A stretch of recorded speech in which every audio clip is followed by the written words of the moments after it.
Hola, buenos días, bienvenidos a todos nuevamente aquí a Latitud 18 desde la biblioteca de Don Jesús de Piñero, primer gobernador puertorriqueño en la Universidad Ana Jiménez, recinto de Carolina. Hoy me acompaña el doctor Wilfredo Colón Guas, que va a estar más tarde con nosotros hablando sobre el cambio climático, los efectos que está teniendo en Puerto Rico recientemente, y el licenciado José Enrico Valenzuela, colega, y vamos a estar chismeando hoy sobre las cosas que han estado pasando en el país. Sabemos que anoche tiene que haberse dado un corre y corre en los dos principales partidos políticos ante la posibilidad de que la gobernadora Wanda Vázquez aspire a la gobernación. Surgió un rumor de última hora, no confirmado todavía, sino de fuentes cercanas, como dicen, de la posibilidad de que ella ya ha tomado una decisión que estaría confirmando en los próximos días, oficializando lo que sería la erradicación de su aspiración a una precandidatura para la gobernación. Eso significa que estaría entrando en primarias con los anunciados candidatos hasta ahora, que son Pedro Pierluisi, y no sé si va a haber un tercer candidato porque, como hemos visto también, el doctor Ricardo Rosselló, luego de renunciar a la gobernación, dejó un comité político abierto que tenía creo que cerca de $1,5 millones en fondos disponibles, y creo que era para su candidatura a la reelección. Entiendo que se le cambió la categoría de reelección a la gobernadora, candidatura indefinida, lo que permite tener ese comité abierto hasta cierta fecha que dispone la ley, en lo que él decide qué va a hacer, y aparentemente permite unos gastos limitados, que eso es una de las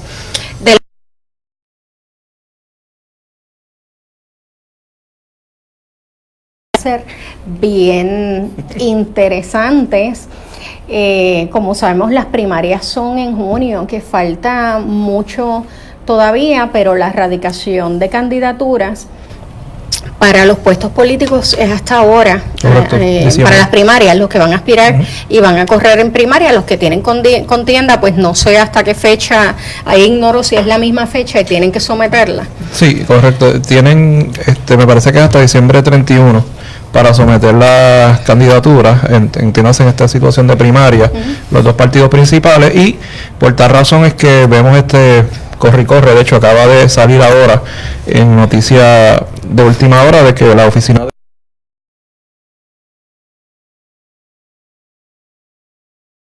No es casualidad de que se haya filtrado ayer de que desea aspirar para la gobernación en primarias por el Partido Nuevo Progresista o Independiente. No sabemos, porque tampoco esa información la podemos decir, pero me parece que, conociendo cómo es la maquinaria del Partido Nuevo Progresista, está estrictamente diseñada para que los contendientes participen dentro del partido. Claro. Y además que la ley electoral está diseñada para esos propósitos también, para que los partidos sean los que pues conduzcan a estos candidatos, y por conducto de ellos pues entonces que se hagan las elecciones y todo lo demás. Así que yo creo que ella también sabe que los números le favorecen.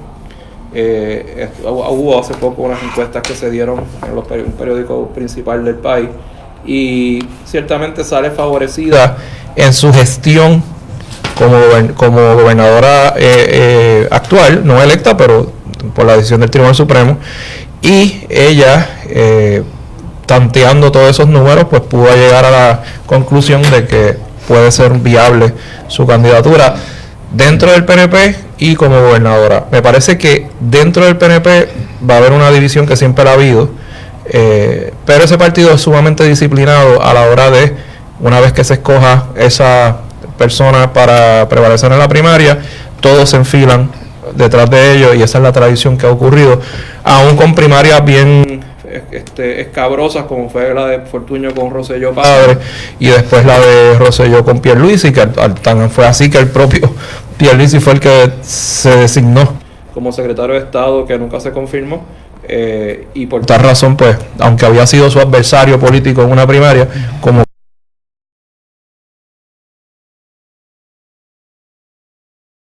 usualmente se alinean, pero no sé si te diste cuenta que ha habido un titubeo, particularmente entre los alcaldes, que recientemente la Federación de Alcaldes se reunió, los alcaldes PNP se reunieron para alinearse, o por lo menos hubo un intento del presidente de alinearlos detrás de la candidatura de Pedro Pierluisi. Pero daría la impresión de que se alinearon, nunca proveyeron una lista de cómo fue esa votación, pero sí hubo muestras, indicios de titubeo y de descontento de algunos alcaldes. Y es porque la gente está molesta con los partidos políticos, esa es la realidad. Eso es lo que reflejan las encuestas también, y eso es lo que tú le preguntas a la gente en la calle, y eso es lo que vas a entender, lo que vas a darte cuenta.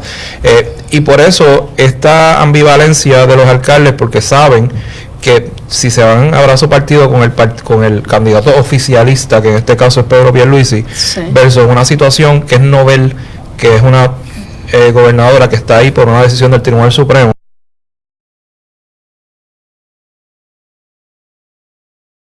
al juego político con situaciones noveles que provocan también de que los propios candidatos no sepan por dónde va a picar la bola, como dicen en argot.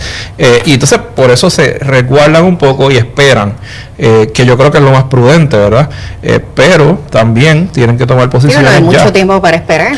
Porque ya quedan son un par de semanas. Y no tan solo un par de semanas, tienen que erradicar, y hay una fecha para entregar el 50% de los endosos, que no sé cuándo. Los informes de ética y otros asuntos más que tienen que entregar, que eso no es, como dicen, cualquier cáscara de coco, pero lo tienen que hacer y tienen que tomar unas decisiones, y estos son números. Es interesante porque tú decías, Wanda Vázquez no tiene la cultura, es un personaje bien interesante, porque ella no es una política que de trayectoria, no tiene una base política, una estructura, que eso es un negativo cuando tú vas a enfrentar una campaña a nivel isla. Tú no tienes una estructura, pero si se alinean figuras como alcaldes, que son los que mueven las votaciones, las elecciones a nivel local, si hay suficientes alcaldes que la monten, que ya se pueda montar en la estructura política de ellos, eso haría la diferencia. Hay que ver cuántos se montarían, porque ella no ciertamente no la tiene, y tiene un tiempo muy breve para poder, y eso es bien trabajoso, para poder montar una estructura electoral. Necesitaría un ejército. Sí, pero hay una diferencia, que ya está en el Poder Ejecutivo. Sí. O sea, eso a ti te da, aunque suene poder y todo lo demás, pero no lo estoy diciendo en el sentido peyorativo, lo estoy diciendo en el sentido de acceso a la información. Cuando uno está con una posición como gobernador, en este caso la rama ejecutiva, tienes acceso a todas las agencias de gobierno, a toda información que mucha gente ordinaria no puede tener por razones obvias. El presupuesto, que los alcaldes dependen también, obviamente, también tiene que asignar y reasignar, ¿verdad? Aún con situaciones ante la Junta. El gobernante en esta situación ha tenido esa leeway o ese espacio de poder relocalizar los fondos que han cogido cantazos judiciales. Claro, ella tiene eso sobre Pierluisi, que ya puede negociar definitivamente con los alcaldes ahora por debajo de la mesa. Esas cosas siempre ocurren. Definitivamente, pero por otro lado también hay que decir que cuando fue la primaria de Pierluisi con Ricardo Rosselló, Pierluisi estaba como comisionado residente, tenía también acceso a la información, estaba en el poder, por decirlo de alguna manera, y Ricardo Rosselló no.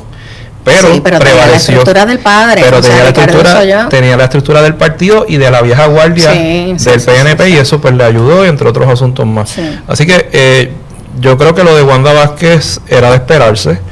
Mucha gente pues lo puso en duda. Yo siempre lo dije que iba a correr porque si los números están ahí, más está en el poder ejecutivo como gobernante, pues mira, no hay que ser muy iluso para pensar de que lo va a hacer. Sí, vamos a ver qué ocurre en estos días, pero también es interesante los dos, el perfil de los candidatos, porque todos nosotros escuchamos en la calle y por muchos años que Pedro Pierluisi tiene trayectoria política, pero tiene una personalidad política neutral, no es alguien que levante pasiones negativas, por ejemplo, en varios sectores del Partido Popular Democrático, incluso, de hecho se parece un poco hasta Eduardo Bato y Pedro Pierluisi, están como que en un área céntrica que más o menos coinciden en términos ideológicos, podrían decir, pero es una persona que no levanta pasiones. Por otro lado, es bien interesante también que es la primera figura política, hablando de Wanda Vázquez, que no tiene trayectoria y que logró de alguna manera impresionante un poco echarse al bolsillo o neutralizar todos los reclamos que surgieron en verano. Y si ustedes recuerdan, estaban los reclamos contra Ricardo Rosselló y las manifestaciones, pero cuando vieron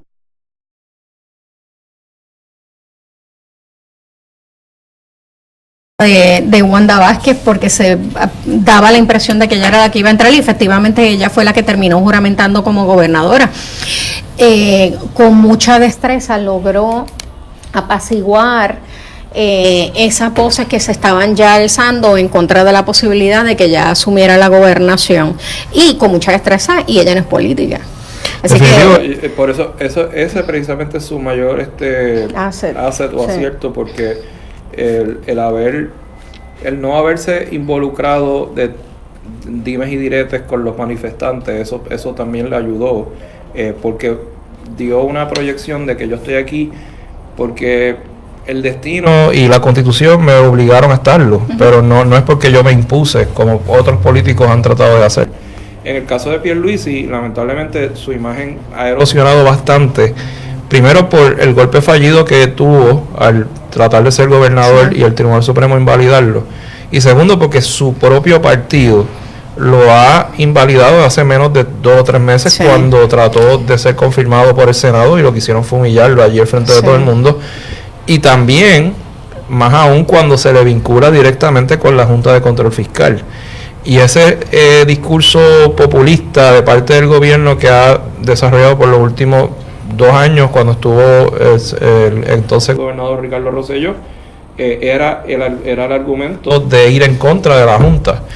Y entonces, ¿cómo ahora, y pregunto, ¿verdad?, cómo el señor Pedro Pierluisi va a poder montar una campaña eleccionaria hablando en contra de la Junta o diciendo que va a enfrentar a la Junta, cuando sabemos que estuvo por los últimos 2 o 3 años representando a la misma Junta? O sea que, más aún cuando tiene a su cuñado como presidente de la Junta de Control Fiscal. O sea que en ese aspecto, independientemente si está bien o mal, ¿verdad?, esto no es el objetivo, eso no es juzgar, es cuestión de ver cómo esa persona va a poder deslindarse de eso para poder proyectar una independencia. Pero ha sobrevivido. O sea, a pesar de eso, se alinearon detrás de él, se están retratando, se están tratando de mostrar apoyo y de controlar lo que es la base detrás de él.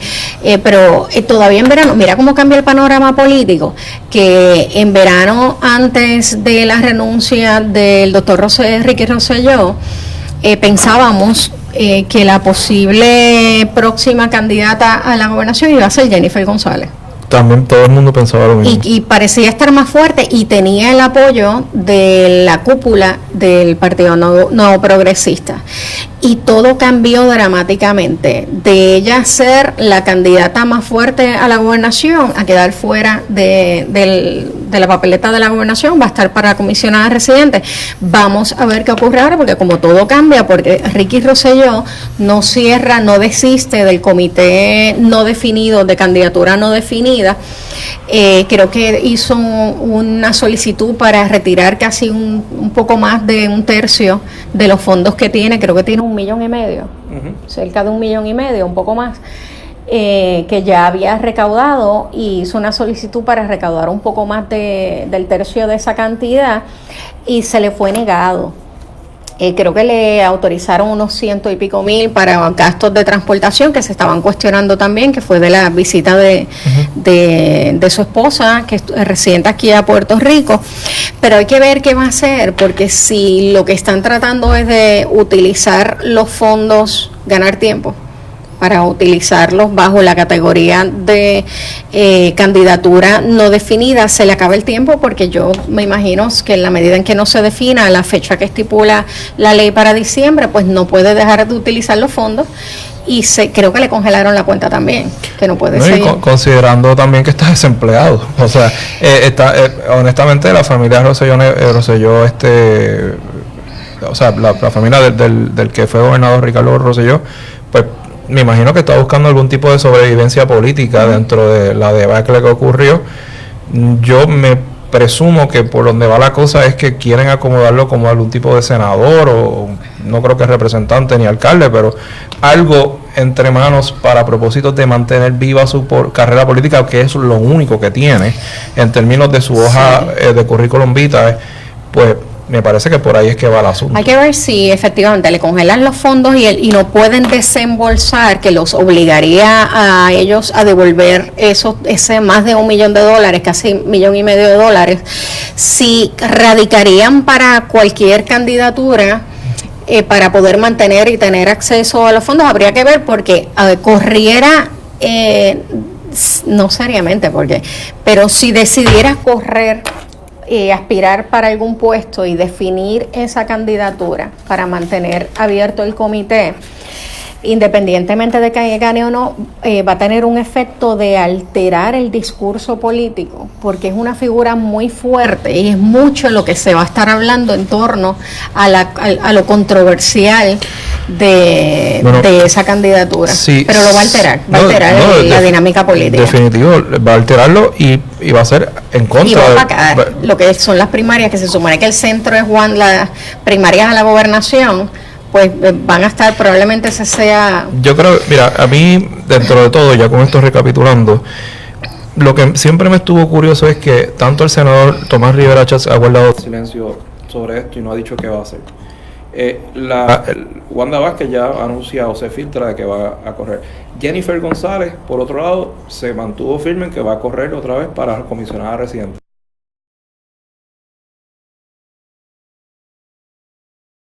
Que es el presidente del Senado y la comisionada residente, su interés es mantenerse donde están, porque saben que si van a correr para la gobernación, alguno de ellos dos, no van a tener ningún tipo de probabilidad para poder prevalecer por la situación que ocurrió en verano de 2019.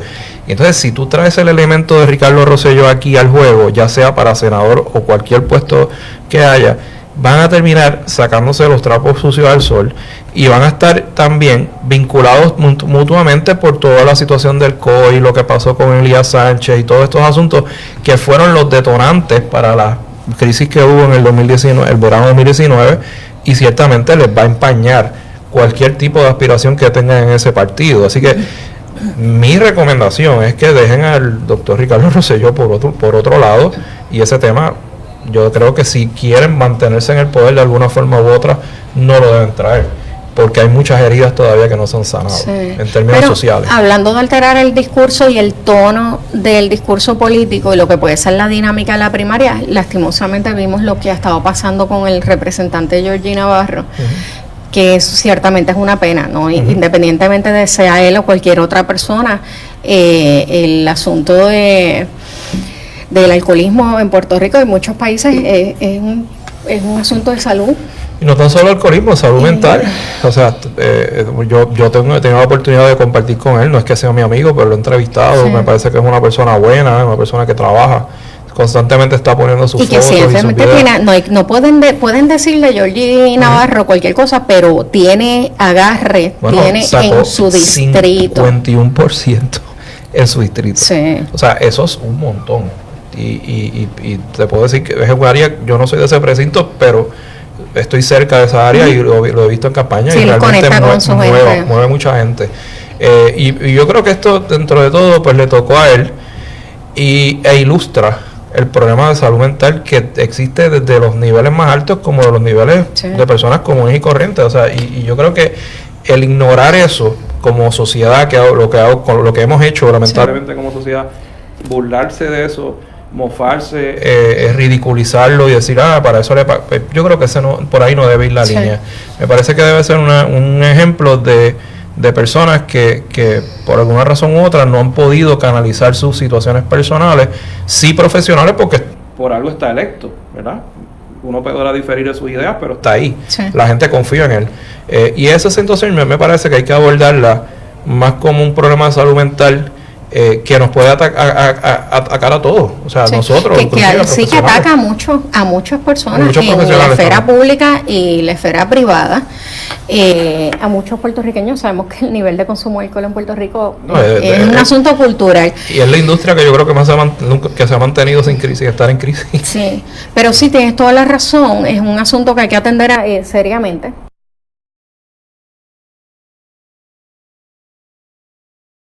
De Hacienda de la Cámara, que es una de las comisiones más poderosas que tiene la Cámara y la legislatura en ambos cuerpos. Me parece bien la de que todavía no creo que lo vayan a expulsar, porque ya vi unas expresiones del presidente del Senado diciendo esta es la última vez que va a ocurrir, pero cuando te dicen eso es que no lo van a tocar, lo van quizás a sancionar.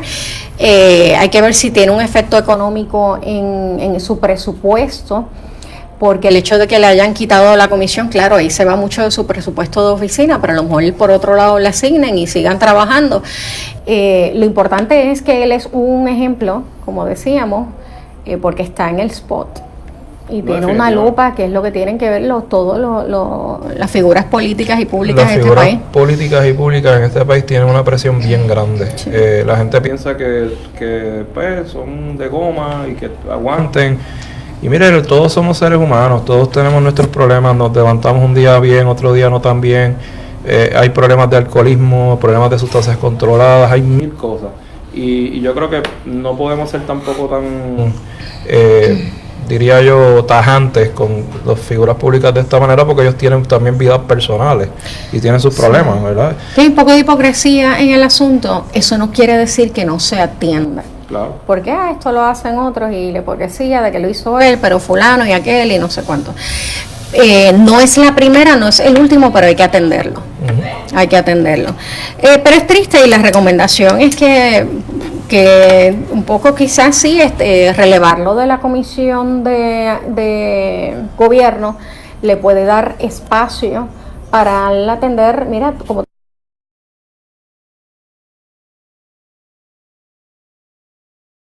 es muy estresante, sobre todo en el contexto histórico en el que estamos viviendo como país. Imagínense, todos los ciudadanos, todos tenemos, y no somos figuras públicas, porque el país ha afectado el bolsillo y la economía de todos los puertorriqueños. Y hay mucha combustión social, o sea, yo no me considero una figura pública, ni mucho menos, pero tú lo ves en la calle, la gente te aborda y te empiezan a mí, sí. Yo tengo una suerte de que si estoy en algún sitio público, la gente se me acerca y empieza a hablarme y a contarme sus problemas, sí. y yo con mucho gusto los escucho, pero imagínese que yo los rechace o que diga, no, mira, sabes que tú eres un llorón o algo así. O sea, sí. Hay mucha combustión, hay que tener solidaridad con está nosotros. Volátil la gente está muy volátil. Sí, que eso es parte también de lo que está ocurriendo. Pero nada, vamos a salir de lo que son las noticias que han estado ocurriendo en el país. El martes, si no me equivoco, bajo el informe de la Comisión de Inteligencia en la Cámara, en el proceso de residenciamiento de Trump, el Comité de Asuntos de Inteligencia ratifica, baja el informe, que fue una votación partidista en el comité, que concluye que a través de las presiones al gobierno de Ucrania, el presidente de Trump abusó de su poder. La mayoría demócrata dio el visto bueno, 13-9. Recuerden que esa votación es del comité.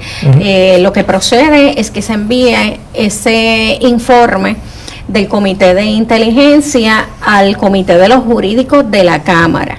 El Comité de los Jurídicos de la Cámara ahora le toca determinar si proceden presentar cargos para destituir a Trump ante el Pleno de la Cámara Baja. Así que en eso estamos ahora. Hay que ver cómo vota ese comité y eventualmente si determinan que se le van a presentar cargos, baja votación en el Pleno de la Cámara, y si la línea sigue como va, que es votación partidista, entiendo que en la Cámara es votación de mayoría simple, que no hace falta una mayoría absoluta. Y aparentemente, bueno, sabemos que en la Cámara los demócratas son mayoría, así que deben tener los votos para presentarle entonces el caso, pasárselo al Senado, que es quien hace el juicio político. Ahí es que Trump tendrá su turno al bate.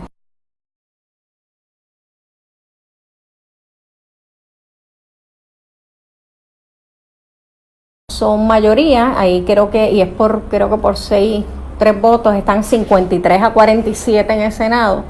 Hay que ver cuántos senadores republicanos estarían cruzando líneas. Yo no he tanteado ahí, yo no tengo idea. Yo no he seguido la situación, no he tomado la temperatura del Senado. En el Senado, vamos por parte primero lo que acabas de explicar en la Cámara. Las críticas que se han hecho en términos del tracto procesal que está llevando es que por más que la Cámara, por su speaker Nancy Pelosi, trató de hacer esto lo más rápido posible para evitar que cayera en periodo navideño, no lo logró. Okay. Ese es el primer problema que yo le veo a esta situación. ¿Por qué digo esto?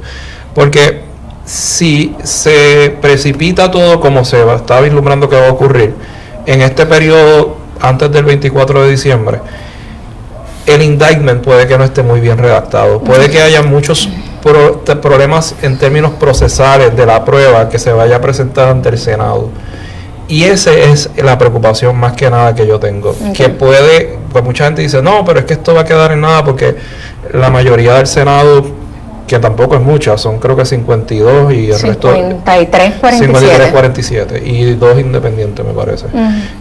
Pues tampoco es mucha. Entonces, si eso en su tracto procesal viene defectuoso, estamos hablando estrictamente en términos constitucionales, para un proceso de impeachment, más aún cuando tienes la dificultad de la prueba, de que tú no tienes forma ni manera de obligar a un funcionario de otro país soberano, como es Ucrania en esta situación, a que vaya a testificar bajo pena de perjurio a otro país soberano, sí, que es Estados Unidos de América. Así que ese yo creo que es el elemento más difícil de poder probar en un juicio político en el Senado, que es de lo que se van a agarrar los republicanos en el Senado mayoría para no darle el voto del impeachment, que aún así tendría que también tener el 65 más 1, ¿verdad? El 33%, que es un montón, porque si ellos tienen el 53, tendrían que mover, no sé, unos 15, 20 senadores republicanos. Y en un año eleccionario donde Trump tiene todavía el poder ejecutivo, del presupuesto adicional también. Y yo lo veo honestamente bien difícil. Primero por los trabas que dije originalmente que hubo en la Cámara, el tracto que está llevando que no es el más adecuado por la rapidez que se están dando los asuntos, y es porque también cuando tú formulas los cargos en la Cámara para este tipo de impeachment, tú tienes que tener la prueba. O sea, aquí estamos hablando de que esto no es un juicio penal, criminal, que tienes que probar más allá de dudas razonables. Pero de igual manera, si tú no presentas los cargos con la prueba correspondiente derecho, te entiendo. Esa va a ser la salida más fácil de los republicanos, y ellos controlan el Senado, así que esa puede ser... Ese es el detalle que yo veo, el inconveniente que le veo a esta situación. Sí, yo lo veo bien difícil, pero como estábamos hablando del pasado programa, es un proceso que se tiene que dar, porque va a quedar en la historia. No hacer, si los demócratas están obligados a someter este informe, tienen que ser lo más cuidadosos posible, pero no hacerlo no es una opción, porque se va a quedar... Eso también es otro punto que yo siempre traigo. El pueblo estadounidense es un pueblo que no le gusta la inestabilidad. Yo a veces le llamo, y no quiero usar la palabra cobarde porque no creo que lo sean, pero son personas que tú no puedes alterarle el piso, porque si se mueve mucho, se preocupan porque piensan que todo va a colapsar en términos económicos. Y esa es la naturaleza del estadounidense. Aquí tenemos un poco algo de eso, todavía tenemos más conciencia social que comparación con Estados Unidos. Pero tú te vas a la calle y la gente dice, sí, let's impeach him.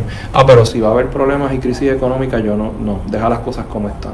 Sí. Y yo creo que por ahí es que van los republicanos. Sí.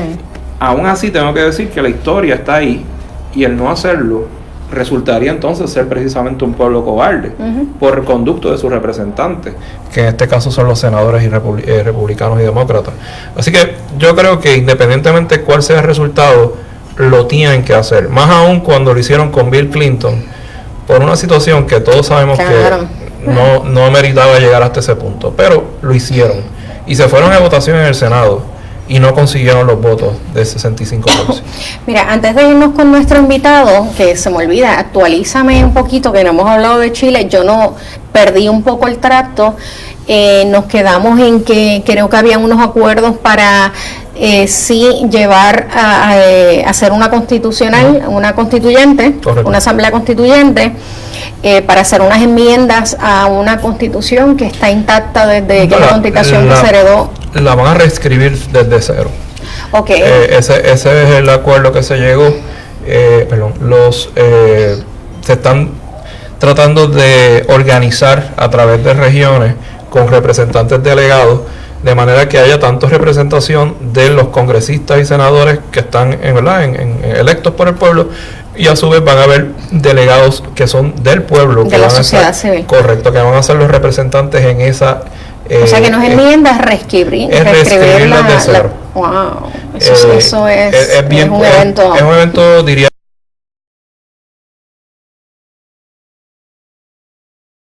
El objetivo es ese.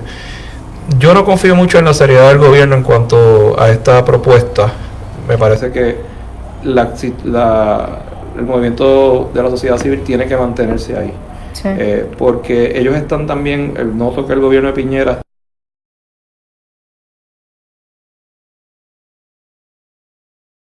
esa combustión que hay, porque los pobres obviamente son los más necesitados y no van a rechazar esa ayuda. Así que por ahí yo creo que es que va la cosa. Hay que ver cuán seria es esta propuesta, y si no, lamentablemente va a continuar este tipo de salud. Pues nada, abre tu app, ahora no, por si acaso, el app nos acompaña ahora, que ha estado aquí de oyente, de audiencia, aprendiendo. el doctor Wilfredo Colón Glass, de aquí de la Universidad Ana Geméndez Recinto de Carolina, un poco para hablar. Vimos la noticia hoy que me sorprendió, me sorprende y me preocupa también. Creo que tomé algo por aquí, y son el efecto del cambio climático en Puerto Rico, que se está notando en Cabo Rojo específicamente. El alcalde creo que está en las de someter una declaración de estado de emergencia, porque las famosas salinas de Cabo Rojo se están viendo afectadas porque ha subido el nivel del mar, y aparentemente el agua está penetrando a las salinas. Así que yo conozco las salinas, de hecho tengo unos amigos que tienen un negocio de extracción de sal, que es el único negocio que produce sal orgánica para el consumo aquí en Puerto Rico, es la única de Puerto Rico,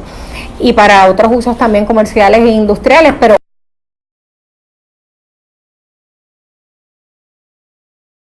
salinas. Todo el problema que estamos teniendo de erosión costera, que han estado saliendo mucho en las noticias durante las pasadas semanas. Bueno, vamos a cambiar un poquito de tema, y quiero hacer una analogía cuando nosotros hablamos de ciencia y política. Ustedes saben que el presidente Bill Clinton, en una de las salas de reuniones, él tenía un meteorito, siempre lo tenía ahí. Y él decía que durante estas discusiones políticas similares a las que ustedes tenían, pues la gente se alteraba. Entonces él decía, miren, el meteorito tiene millones de años. Era como poner en perspectiva, ¿verdad?, que quizás estos temas son efímeros cuando lo vemos dentro de lo que es la vida del planeta Tierra. Me imagino que la gente se calmaba, suspiraba y volvía otra vez al discurso, ¿verdad? Pero daba un tiempo de reflexionar, y yo creo que esto es lo que quiero ahora, reflexionar un poco de lo que es el cambio climático en términos, y verlo dentro del contexto del desarrollo de la Tierra, sin entrar en muchos detalles, pero quería compartir con ustedes, ¿verdad? Estos cambios climáticos son cíclicos, esto es algo natural que ocurre en la Tierra.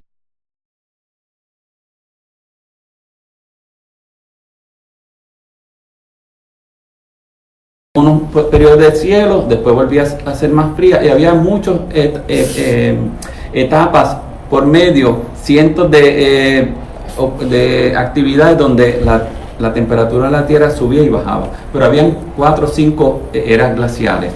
Para darle una idea, pues esto ocurre, ¿verdad?, por cambios en la órbita de la Tierra. Esto ocurre por variaciones en el ángulo de la inclinación de la Tierra, la migración de los polos magnéticos, las fluctuaciones en la energía solar, o sea que esto es bien complejo, la deriva de los continentes o una combinación de factores, o sea que esto es bien complejo en la forma que ocurre naturalmente. Para darle, ¿verdad?, unos detalles, una anécdota así, hace 20.000 años pues habían grandes capas de hielo que se extendían por todo el Norteamérica, y cuando eso se fue el deshielo pues quedaron los grandes lagos, que los conocemos. Pero aquí, cerca aquí, en ese momento, hace 20.000 años, se podía caminar de Puerto Rico a Vieques, porque el nivel del mar estaba en algunos lugares 400 pies por debajo del actual. Wow. Eso es, cuando lo vemos en términos de la edad de la Tierra, eso fue un abrir y cerrar de ojos. En nuestra verdad, en vida es mucho tiempo, pero para que ustedes vean. Entonces, volviendo otra vez, entonces, ¿qué está ocurriendo aquí, verdad? Cuando nosotros hablamos de el cambio climático y vamos a enfocarnos en lo que es el nivel que está aumentando el nivel del mar, les quiero compartir algunas cosas, ¿verdad? El promedio en el nivel del mar ha subido de 8 a 9 pulgadas en los últimos años, ¿verdad? Desde 1880. Sin embargo, ese aumento aumentó más en las últimas 3 décadas. ¿Fue más acelerado? Sí, en las últimas 3 décadas. Entonces, desde el 1880. Ustedes ven 8 a 9 pulgadas y ese aumento no es uniforme. Ese aumento en algunos lugares... ¿Cuánto tú me dices que son en los últimos 30 años? De esas 9 pulgadas. Más o menos el 60% fue en los últimos 30 sí, que ha sido bien acelerado. Exacto. Es decir, estamos hablando de Sí. 140 años, 130, 40 años, no sé. Y el 60% se ha dado en 30 nada más. años. Es que se ha acelerado mucho. O sea que, y esto se debe al deshielo de los glaciares y las capas de hielo, también a la expansión térmica del agua del mar, medida que se calienta. Entonces, como le estaba comentando, este aumento no es uniforme a través del planeta. Existen diferencias regionales debido a la variabilidad natural en la fuerza de los vientos y las corrientes oceánicas. Por ejemplo, en los Estados Unidos, los niveles más altos se registran en el Golfo de México, específicamente en la salida del río Mississippi hacia el oeste y en la parte de lo que se conoce como Mid-Atlántico, Atlántico Medio. Esos son los lugares en Estados Unidos donde se han registrado los niveles más altos. Entonces, ¿qué ocurre? Que en los Estados Unidos el 40% de la población viven en áreas costeras. Y a nivel mundial, 8 de las 10 ciudades más grandes están cerca de una costa. Entonces, el nivel del mar se mide por 2 métodos.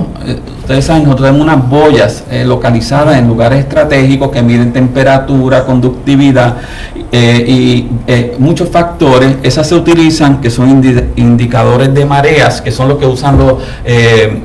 En los programas de meteorología que te dicen que hay marejada, etcétera, y altímetros satelitales. Entonces, con eso se tiene una idea bastante exacta de cómo está el nivel del mar en diferentes regiones del mundo. Entonces, como está en el Caribe, que es donde ¿verdad?, queremos llegar, la tasa de aumento en el nivel del mar está por encima del promedio. De nuevo, no es uniforme. Uno de los lugares que tenemos más aumentos es en la costa de Guyana, de América del Sur, pero como quiera, en general, el Caribe sí está experimentando por encima del promedio mundial. Y eso tiene unos efectos, ¿verdad?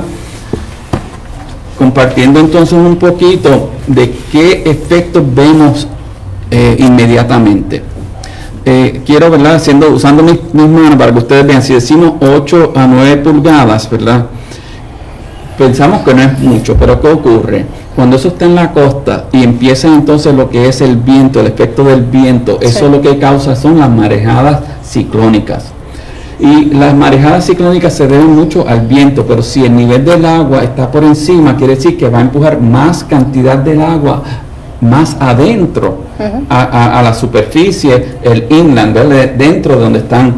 Entonces, y eso es lo que estamos viendo, que aunque son causadas por los vientos, estos empujan mayor cantidad, volumen de agua dentro de la costa. Y esto está afectando por los ciclos también de la luna, porque también vemos que los ciclos de la luna aumentan las marejadas. Entonces tenemos una combinación, los ciclos de la luna nueva y llena con el viento, tenemos una marejada ciclónica. ¿Y cuáles son los ejemplos que hemos visto? Lo de Ocean Park, ¿verdad? Que lo hemos visto, y el caso de las salinas. Entonces, en las salinas, el efecto, ¿verdad? Vamos a ponerlo en forma sencilla. Uno crea sal poniendo el agua en una superficie a descansar y que se evapora. Entonces, un litro de agua tiene como 37 gramos de sal. O sea que a medida que se evapora esa agua, queda ese compuesto que es la sal. Entonces, en la forma que lo tienen las salinas, son unos canales donde ellos controlan la entrada de agua, porque tienen que permitir ese tiempo en lo que se evaporan, se acumulan y pueden sacar el producto. Y lo que ha ocurrido con las marejadas ciclónicas que han afectado esa región es que ha afectado a los canales, las estructuras, similar a lo que vimos en Ocean Park, que está afectando las estructuras. Y la gente está pidiendo pues que entre el ejército de ingenieros de los Estados Unidos, porque hay que hacer trabajos, ¿verdad?, monumentales. Quizás en las salinas no requieran trabajos monumentales, pero tienen que intervenir ingenieros, hacer algún tipo de un plan de mitigación o un plan de reforzar las estructuras existentes. Y yo me imagino, pues el alcalde está preocupado porque a medida que no pueden controlar la entrada y salida de agua y permitir que se evapore y acumular la sal, pues no van a poder producir la sal, no la pueden vender y la industria se puede ir. Es un asset turístico. Porque también es esa es el área que da acceso al faro y a Playa Sucia, lo que se conoce como Playa Sucia, unas playas más lindas que tenemos en el oeste. Así es, yo digo, bellísimo, precioso. Y el faro de Cabo Rojo, que es el spot más mágico, uno de los lugares dicho más por una caborrojeña, sí. espectaculares. Yo soy caborrojeña mayagüezana. De más espectaculares que tiene el país, así que tiene un efecto, sobre todo en esta época viene mucho turista huyendo del frío, pero tiene un efecto contra el turismo. Hay unos hoteles también, hay un hotelito precisamente que está al lado de la salina, que coexiste en una relación con la salina, ¿no?, que es parte de su atractivo turístico, pero también en términos comerciales. La sal se usa, como dijimos ahorita, la sal que conocemos, de sal de mesa, en los restaurantes, se vende para el consumo de usted de su casa, los restaurantes lo utilizan, la industria también, para el tratamiento de aguas, que está muy subutilizado y es una lástima porque es uno de los recursos que tiene naturales, que tiene el país, que yo entiendo que ha sido mal utilizado. Que hay una industria más fuerte que se podría estar desarrollando alrededor de las salinas para uso industrial, por ejemplo. Hay una tecnología, entiendo que todavía se está usando en acueductos alterna para el tratamiento de aguas usadas, que utiliza en vez de gas cloro, que es tan peligroso, que de hecho se utilizó como arma química en la Segunda Guerra Mundial, que requiere unas medidas de seguridad, el gobierno federal, bien altas para su uso, almacenaje, transportación, es costoso. Y no es lo mejor para el agua, para nosotros.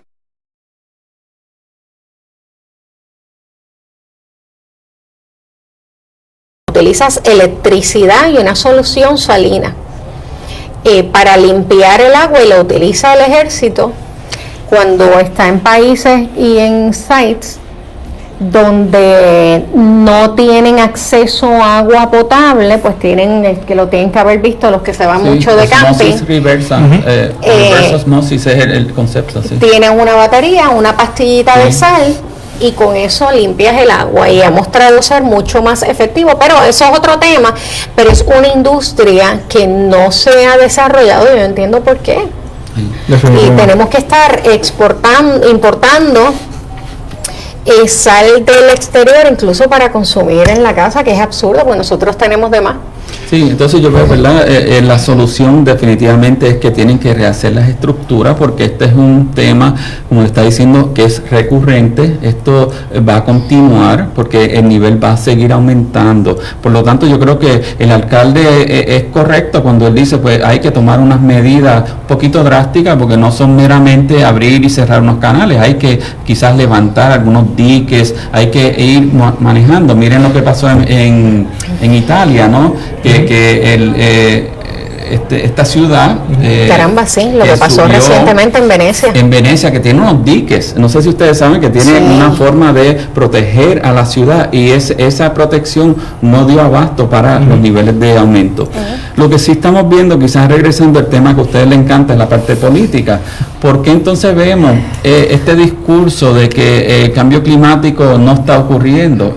Y si lo podemos ver, como vemos que lo que es los bienes raíces en las áreas costeras, sí, eso era otro punto que le iba a traer. ¿Qué ocurre, verdad? A medida que nosotros decimos que hay más riesgo que van a ser destruidos, pues las bienes raíces también bajan en valor, y eso tiene un impacto cuando tenemos que mucha de la población vive en áreas costeras. Sí. Entonces yo creo que mucha de este tipo de negación tiene que ver, para lo que tú estabas comentando, no afectar los mercados de bienes raíces, pero definitivamente como una especie nosotros tenemos que prepararnos para estos cambios. Y otro asunto es que aquí a diestra y siniestra se estuvo otorgando permisología, ¿verdad? Y permisos en zonas marítimo-terrestres y zonas costeras, que sabemos que con nada más, sin tener ningún tipo de conocimiento de geografía o de los conocimientos que usted muy bien tiene, uno sabe que la lógica dicta que no se podía construir en esa área. Y también la negación al día de hoy es tal que todavía sigue ocurriendo. O sea, hay un montón de zonas que no están protegidas por el gobierno, que se han inclusive vendido a otras personas privadas, que lo complica más aún, porque si ya esa propiedad es privada y tú se la vendiste sin ningún tipo de restricción a ese privado, ¿cómo entonces el gobierno va a poder justificar esa prohibición a través de una ley que inclusive hasta se pudiera argumentar que es retroactiva, que te atrae otro problema legal, para proteger la zona? Y económico. Es bien difícil, o sea, en términos legales y en términos entre privados y el gobierno. Entonces, yo creo que aquí más que nada es la poca conciencia social que hay, que ahora está despertando, porque se le está literalmente metiendo el agua en la casa. Exactamente. Como dice el refrán, cuando se te llega en el cuarto de agua, pues aquí literalmente eso es lo que está ocurriendo. Y ahora es que entonces está escalando a tal punto que los propios alcaldes están diciendo, hey, hay que hacer algo. Les está afectando económicamente mucho. Hay mucho, aparte de las viviendas, hay, nosotros que somos una isla y vivimos del turismo, hay mucho negocio costero. Lo vemos en Loíza, lo vemos en Rincón, que está sufriendo muchísimo y es un pueblo muy turístico. Lo vemos en Cabo Rojo, lo vemos en Salinas, todos estos negocios costeros, ni hablar de las viviendas, y esto afecta a todo nivel, porque vemos viviendas de sectores marginados, que tienen sus casas que no tienen ni título de propiedad, y son personas que han vivido ahí arrimadas, bueno, bajo la tolerancia del gobierno, o hacerse de la vista larga, pero también vemos estas estructuras privadas en términos y comerciales, de residenciales y comerciales espectaculares, que están en áreas que tú dices, por Dios, o sea, hay unos lugares en Puerto Rico que son estudios de caso, el caso de Fortuna en Luquillo. Si ustedes ven, ese es un lugar que ha sido destruido. Básicamente lo que era esa zona, ya las casas están en el mar. Vemos en Vega Baja también, zonas de Vega Baja que ha ocurrido lo mismo, el caso de Rincón, el complejo donde se han caído edificios. Pero también tenemos que reconocer que hay unas fluctuaciones en que la arena sale y la arena regresa también. Es algo muy natural. Eso es normal por época, pero lo que estamos viendo ha sido ese abuso de permisología que ha permitido, ¿verdad?, que hayan construido donde no deben. Y yo creo que nosotros podemos tenemos que aprender de esos casos y ahora hacer trabajos de mitigación, de tratar de construir más lejos de la playa, de tener tipos de reforestación, el caso de los manglares, de restaurar los manglares, los corales y todo, porque eso ayuda como mitigación de esas marejadas ciclónicas. Oiga, y también está de moda, que es algo positivo dentro de todo, el turismo ecoturismo.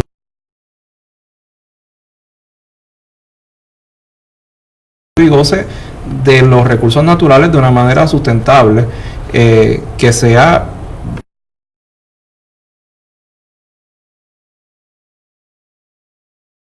de construir piscinas ahí al lado de la playa. Eso mire, eso está pasé, ya eso no está de moda, porque precisamente lo que se está buscando es que haya una armonía entre lo que es el turismo y lo que es la cuestión ecológica. Claro.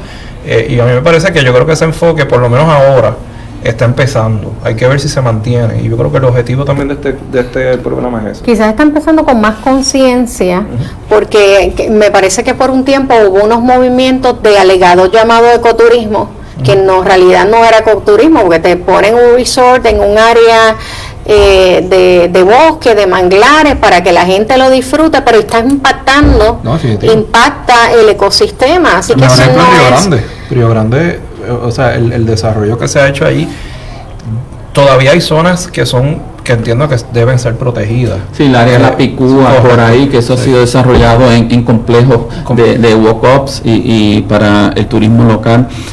Yo he visto también, como ustedes están mencionando, sí ha habido muchas empresas que ahora que se dedican mucho al ecoturismo. Empresas que se mantienen, ¿verdad? Han logrado ir por encima del umbral económico, y ustedes las ven, hay giras en el área central, en las cuevas, hay giras en diferentes zonas de las costas, y son muy retantes también. Entonces yo creo que eso ha ayudado mucho a que está creando mucha conciencia. El caso del corredor del noreste, que por lo menos se ha parado todos los tipos de construcción, por lo menos por ahora, y ese es un lugar que se puede decir que es un reflejo de lo que era la costa en su etapa, ¿verdad?, más virgen. Y si ustedes van por allí, es un lugar precioso donde anidan los tinglares, donde hay diferentes aves y otro tipo de flora que son de esa.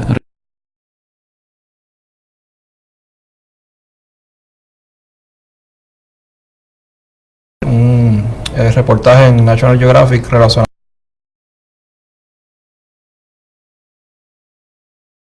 La Unión tenía el interés de adquirir a West Virginia porque pertenecía a la Confederación, o sea, al sur. Y el interés primordial era precisamente por las salinas, debido a que se entendía en teoría y en práctica de que todas esas salinas se iban a utilizar para conservar y exportar e importar toda la que conlleva carnes, entiéndase, de res, cerdo, pollo y otros asuntos más, y ayudaba a conservar eso para propósitos de trade o de intercambio comercial.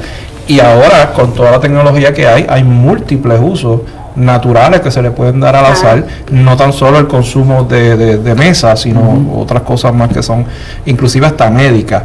Y yo creo que ese enfoque se le tiene que dar aquí en Puerto Rico, porque ahora mismo eso básicamente no se está utilizando en su máxima está subutilizado. Volviendo, yo creo que es una fuente, podría ser una buena fuente de empleo y de desarrollo de empresas alrededor de las salinas. Y un detalle, ¿sabes qué es la única, cómo se llama, piscina de sal? No sé cómo le dicen, salt pans, las piscinas de sal, donde usted ve las salinas allí rositas. La única es de sal de mar, de agua de mar solar en toda la jurisdicción de Estados Unidos. Es la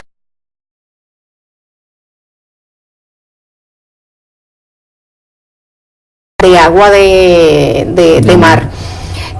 Porque sabemos, y tú debes saber esto más que yo, que hay otras formas de extracción de sal que no tan solo es la sal que viene de la mar, que también se extrae de la tierra en otros países, de roca, pero aquí nosotros pues estamos bendecidos, que estamos en el Caribe, y aún siendo los únicos salt pans, que son las piscinas solares de sal, las únicas de sal de mar en toda la jurisdicción. Yo espero que eso sea un detalle, no se le ha dado la suficiente importancia para protegerlas y para mercadearlas y convertirlas en un foco de desarrollo económico, porque está muy subutilizada.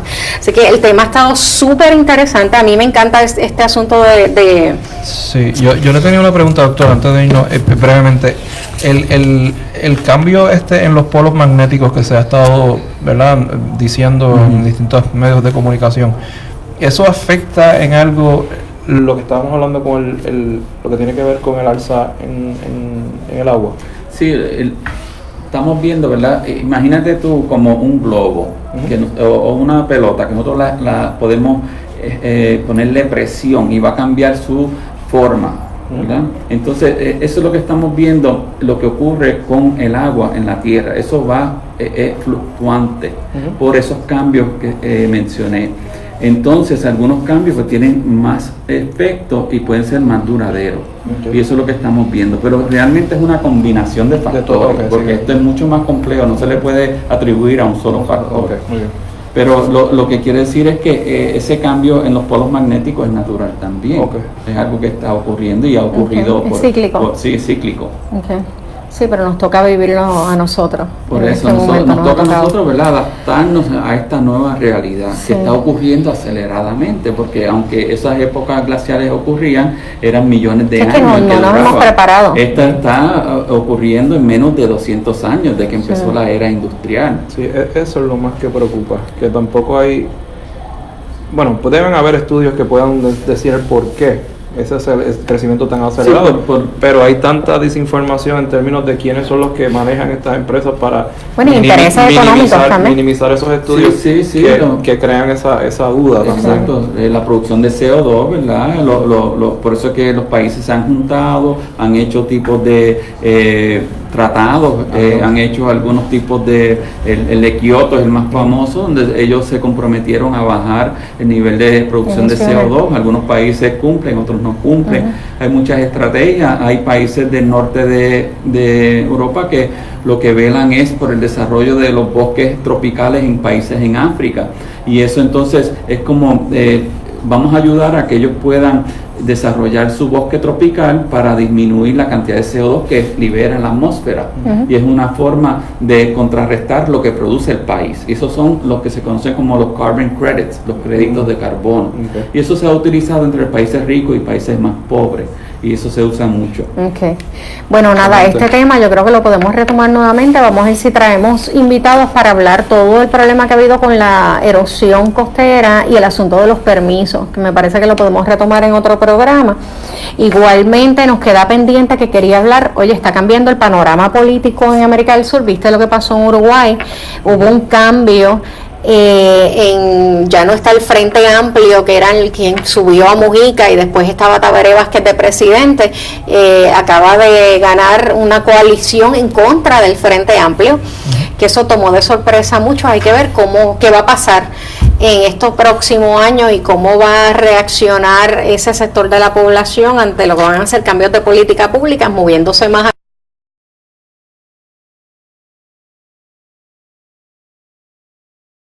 amplio, pero eso lo discutiremos.